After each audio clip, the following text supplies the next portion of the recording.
J'avais passé une thèse à Grenoble, à l'université de Grenoble, en chimie quantique.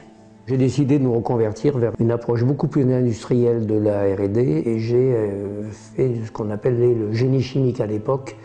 Donc génie des procédés, le terme a changé un peu, c'était process engineering si vous voulez. Parallèlement, il y avait à l'université de Compiègne un professeur qui s'appelait le professeur Bonnier, qui était vraiment un homme extraordinaire que je connaissais bien et qui faisait partie du groupe d'universitaires et d'industriels qui pilotait ou supervisait la création de Compiègne.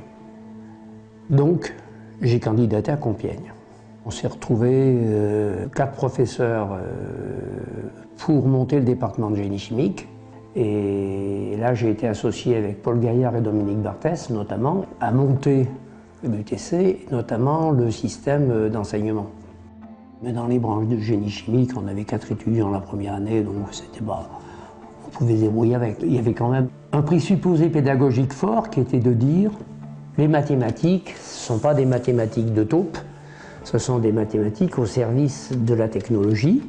Et donc c'était improvisé, mais on y arrivait, avec beaucoup de liberté, puisque le système était souple et c'était un embryon. Compiègne s'est créé avec le discours de Guy Denielou. C'est clair, sans ce discours, il ne serait pas arrivé. D'ailleurs, je me suis rendu compte, quand je l'ai remplacé quelques mois, toutes les hostilités qu'il avait dû vaincre. Ce qui a fait la force de Compiègne, c'était pas l'organisation de la recherche, c'était vraiment le système pédagogique, imaginé à l'origine par Guy Denielou à la suite de nombreuses visites aux États-Unis, mais complètement organisé par Paul Gaillard, qui a pris un rôle essentiel là, et c'est vraiment le deuxième fondateur de l'UTC. À mon avis, une des plus belles réussites de Compiègne, qui est imitée maintenant de partout, c'est l'adaptation internationale.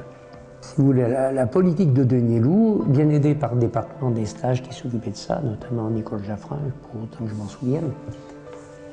Donc il fallait trouver une méthode pour accueillir des étudiants qui paient leurs droits d'inscription dans leur pays d'origine et qui viennent à Compiègne passer 1 an ou 2, etc. Et inversement, on pouvait envoyer des étudiants dans les autres universités américaines, notamment en dernière année, pour préparer un double diplôme, master et diplôme d'ingénieur de Compiègne. Et ça, c'était complètement original à l'époque.